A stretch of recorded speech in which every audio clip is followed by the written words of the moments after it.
हरिओम. आज बुधवार 18 जून 2025.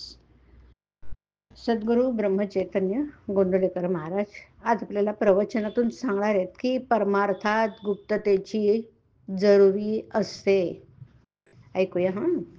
वासनेच्या तावडीतून सुटणं फार कठीण आहे, कारण वासनेच्या पोटीच प्राणी जन्माला येत असतो आणि त्या वासनेला जिंकणं म्हणजे आपण मरून जाणं इतकं कठीण आहे. वासनेच्या पोटी जन्म आणि जन्मानंतर अहंकार या जोडप्या पोटी काम क्रोधादी विकार जन्माला येतात. या जोडप्याचं वैशिष्ट्य असं की त्यामध्ये बायको नवऱ्यापेक्षा वडील असते, कारण आधी वासना आणि मग त्यातून पुढे अहंकार. भगवंताजवळ वास ठेवला तरच वासना नष्ट होते. प्रपंच मुळात चांगलाही नाही आणि वाईटही नाही.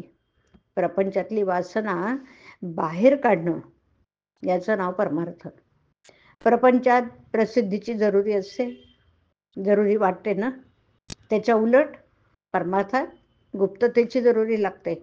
समजा एखाद्या बाईने दागिने हवेत म्हणून नवऱ्याजवळ हट्ट धरला आणि नवऱ्याने तिला हवे असलेले सर्व दागिने देण्याचं कबूल केलं, पण अट अशी घातली की जेव्हा दागिने अंगावर घालायचे असतील त्यावेळी ते घालून खोलीची दारं खिडक्या बंद करून आत बसलं पाहिजे.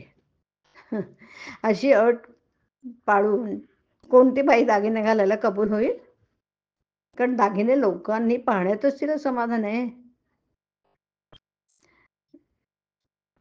ही झाली प्रपंचातली रीत.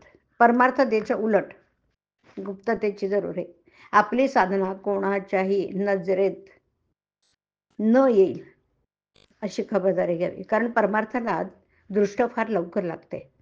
ती केवळ इतर लोकांचीच लागते असं नसून आपली स्वतःची सुद्धा लागण्याचा फार संभव असतो. आणि म्हणून परमार्थात गुप्तता असावी.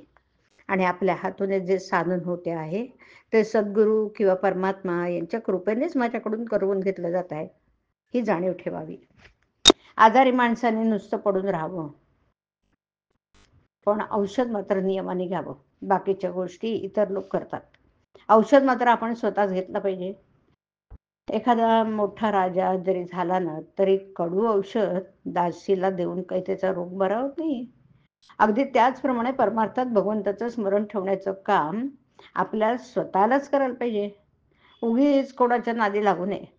परमार्थ म्हणजे काय करायला पाहिजे हे नीट समजून घ्या आणि मग त्या मार्गाने जा.